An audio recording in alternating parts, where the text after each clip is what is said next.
hay elementos que están en el aire, que están en la información y que cada día están determinando que no sea fácil ir a la buena onda. Quiero empezar el programa por el tema de la Secretaría de Inteligencia, lo que ahora se planea por parte del gobierno, lo que parece que encuentra una respuesta muy negativa en la oposición. No debe ser nada fácil el tema. Esta es noticia de ahora, de los Estados Unidos. Siempre el mundo da una mano para ayudarnos a pensar. El director del Servicio de Operaciones de Inteligencia de la CIA dejará sus funciones en momentos en que la dirección de la agencia se plantea una profunda reforma de su organización. Da el nombre del director general. En realidad, ¿cuál es el cargo?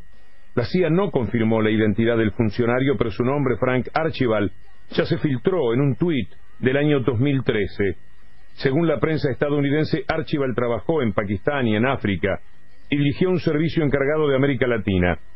La CIA no quiso confirmar si esta salida está vinculada con el plan de reorganización interna que el director proyecta, se llama John Brennan. El plan contemplaría otros puntos para ponerle fin a la separación histórica entre los servicios encargados de la acción clandestina y aquellos que se dedican al análisis de la información, según lo que señalan los exfuncionarios de la agencia. Pero hay algo más. Condenan a un exoficial de la CIA por revelar datos secretos de un programa contra Irán. Es un tribunal estadounidense el que ha declarado culpable al exoficial de la CIA, Jeffrey Sterling, acusado de revelar detalles sobre la operación secreta contra el programa nuclear de Irán al periodista James Risen del diario The New York Times. Se trata de la Operación Merlini realizada durante la administración de Bill Clinton. Mire hasta dónde se arrastra ese problema. El lunes pasado se llevó a cabo el proceso judicial contra Sterling, que duró más de 4 años, y el ex oficial de la CIA fue declarado culpable de 9 cargos por divulgación no autorizada de información sobre defensa nacional. Menciono todo esto porque el facilismo con el que se pueda hablar de estos asuntos vinculados a la inteligencia hiere la más elemental inteligencia de las personas.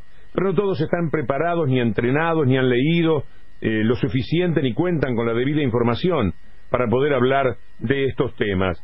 Por eso, brevemente quiero plantear cuál es la oposición que se da con las voces de Macri y de Cristina que escuchábamos al principio, para después ir a lo que es el plan que anunció la Presidenta de la República antes de anoche. Bueno, es un momento muy delicado. Hay mucho miedo, angustia, desesperanza en los argentinos. Como para no, hay un fiscal de la nación muerto. Quiero también decirles algo, argentinos.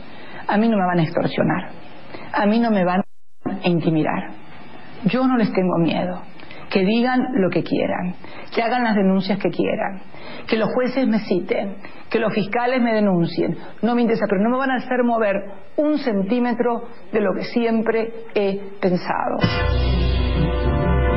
Lo que siempre ha ocurrido y lo que es ingobernable si no se empieza de cero, estaba bocetado por la Presidenta el otro día en su discurso. Fue aquí, precisamente a partir del año 2013, donde comenzamos a observar que desde ciertos organismos, más concretamente de la CIDE, integrantes de esos servicios de información, comenzaron prácticamente a bombardear este acuerdo. Y es allí también, porque hay que señalarlo, cuando se intensifica en la serie de denuncias contra esta Presidenta de lo más insólitas. Hasta ese momento habíamos tenido denuncias que siempre versaban sobre la declaración patrimonial pública presentada por nosotros mismos. A partir de allí comienzan a sucederse con un ritmo de vértigo, con la complicidad de grupos de fiscales, de grupos de jueces, de los consabidos denunciantes anónimos y también de los periodistas, amplificadores o medios de desinformación, amplificadores de estas denuncias de todo tipo, desde cuentas en lugares exóticos hasta temor a que se revelen nombres de empresas en Nevada, pasando por lugares donde habría montañas de euros o de dólares, en fin, todo tipo de denuncias contra esta presidenta de una manera como nunca se vio en ninguna etapa de la democracia. Lo que ocurre en la Secretaría de Inteligencia es algo muy difícil de manejar, prácticamente imposible. Pero para que se note lo imposible que es, así como le ocurre a Obama con la CIA, ¿se imaginan lo lejos que debe estar Obama de lo que acabo de contarles de la CIA? De lo que la CIA hace y deshace en la vida de los Estados Unidos, en lo ingobernable que resulta cada uno de los pasos que da por el mundo. Ha contribuido a golpes de Estado, pues muchas veces con la anuencia del gobierno de los Estados Unidos, pero muchas veces por su cuenta y orden. La CIA, el FBI. ¿Cuánto de dominio podrá tener un presidente, un hombre de la política, sobre ese monstruo que se crea, que aparentemente es imprescindible, que es necesario, pero que después cuesta muchísimo manejar, sobre todo cuando hay personas que han pasado allí la vida? Stiuso, por ejemplo, estuvo desde 1972. Piense cuántos jefes habrán pasado, pero siempre el jefe y el gran operador podía ser él. Quiero leerles algo del libro de Gerardo Young, o Jung, Young, me dicen que diga, que es un hombre del grupo Clarín. Escribió este diario, me señala alguien, este libro lo escribió cuando se produjo una ruptura entre Stiuso y el diario Clarín. En ese momento, un periodista evidentemente muy bien informado, posiblemente también en función de las relaciones que existían, cuando uno lee el libro dice qué extraordinaria cantidad de informaciones, y debo decirles que el libro me resulta creíble, y que me parece que es de una persona bien informada y con acceso a informantes de primer nivel. Lo que va a surgir de la lectura son 2 páginas de este libro que se llama CIDE, de Gerardo Jung, y que, insisto, Young, de La Argentina Secreta. Lo que van a ustedes a escuchar tiene que ver con la posibilidad que existe desde la Secretaría de Inteligencia de meterse en todo, en la política, en la justicia, en lo que era el atentado, manejarlo absolutamente todo. Es muy difícil controlarlo. Y si se los controlara, yo me pregunto, ¿estaría bien? Porque la tentación de ponerlos al servicio de uno es muy grande. Esta gente debe andar con cosas que le hacen escuchar a un gobernante, le dicen, mirá, aquí tenés a alguien que te está traicionando, tenés cuidado, y le traen una grabación de una conversación. Y se van convirtiendo en operadores. Mirá este periodista lo que dice. Yo estoy seguro que esta gente nos ha escuchado a todos todo el tiempo, toda la vida, mientras les parecíamos más o menos interesantes. Pero esto puede ser propio de la fantasía. Yo voy a ir directamente al libro, páginas 260 y 261. Se menciona a Toma, Miguel Ángel Toma, así empieza. Es la operación de cómo hicieron dar vuelta, pagándole a un testigo. Estamos hablando de la causa AMIA. Toma apostaba a una reconciliación más difícil que la de la CIDE y la CIA. Quería lograr la reconciliación entre Eduardo Duhalde y Carlos Menem, los líderes del peronismo, cuyo odio cruzado había marcado la década del 90. Toma llamó a Jaime a su despacho y juntos definieron un plan. Había que enviarle una señal a Menem, no importaba el precio. El plan afectaba otra vez al caso AMIA, una investigación tan compleja y amplia que permitía licencias de todo tipo. Desde 1994, un ex oficial de inteligencia iraní venía colaborando en la investigación del juez Galeano con declaraciones testimoniales en las que había aportado información sensible sobre su país y culpaba al gobierno de Irán de haber ordenado el atentado.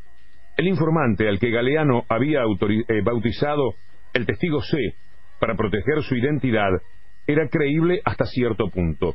En definitiva, era un típico arrepentido que vivía de los servicios occidentales y decía más o menos lo que esos servicios querían escuchar.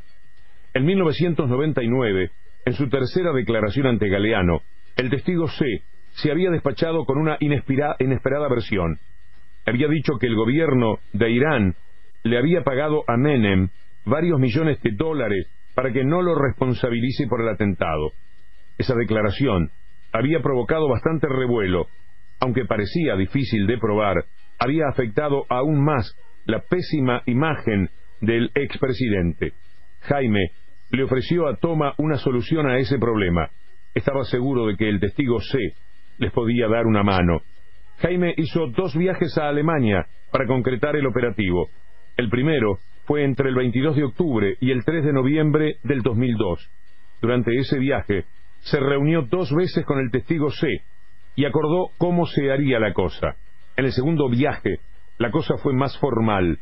Lo acompañaron Gabriela, una de sus chicas que ya era directora de contraterrorismo en la base de Coronel Díaz, y su mujer Alejandra, una de las secretarias de la central de 25 de mayo. Los servicios alemanes ya conocían a Jaime y lo conocían muy bien. A diferencia de lo que opinaban en la CIA o en el Mossad, los alemanes tenían una mala opinión sobre Jaime. Desde el caso Strawberry, lo tenían conceptuado como alguien poco confiable, capaz de cualquier cosa con tal de salir bien parado. De todos modos, cumplieron con el pedido. El testigo C, para ellos, ya era un mueble en desuso, al que le habían sacado todo el provecho que le podían sacar. El 15 de diciembre de 2002, llevaron a Jaime hasta la cueva donde guardaban a C. Era un departamento de 3 ambientes en las afueras de Berlín. Una vida de nómade, con todo lo necesario para vivir, pero demasiado poco para alguien que había traicionado a los suyos para servir a Occidente. Jaime se entrevistó con el testigo C mediante un traductor y volvió a Buenos Aires al día siguiente con muchísimo más de lo que había ido a buscar. ¿Cuánto pagó por ese servicio? Imposible saberlo, porque hay cosas que no tienen precio en la CIDE. $1.000, 100.000, 1.000.000, es lo mismo cuando el objetivo lo amerita, y este era uno de esos casos. Como lo había sido el pago a Teseldín, el favor del testigo C no tenía precio. Jaime trajo de Alemania una carta de puño y letra del testigo C para toma. La carta estaba fechada el 20 de diciembre en Alemania, como si lo hubiera escrito 2 días después de la reunión con Jaime. Firmada por Abolgasem Mesbai, el nombre verdadero de C, estaba dirigida al estimado señor Miguel Ángel Toma. Jaime se la hizo llegar al jefe por correo privado para borrar su rol en el operativo.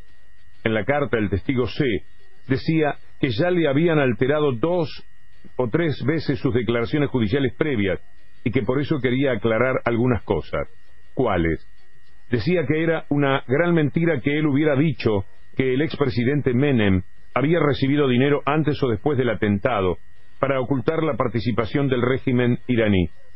La carta llegó al poco tiempo a las redacciones de los diarios y ocupó títulos y sacudió la agenda política por un par de semanas. La lectura que hicieron los periodistas, sin embargo, no fue la que Toma y Jaime habían imaginado. El testigo C se había dado vuelta. Parecía increíble, demasiado sorprendente para ser cierto. Algo raro había, y claro que había. Toma y Jaime se habían movido con la liviandad de otros tiempos. La Argentina, con sus fracasos estrepitosos, sus contradicciones internas, sus miserias tan vistosas, salía lentamente de una profunda crisis, como se puede salir de las crisis, con los ojos un poquito más abiertos. Ni Bin Laden se ocultaba en la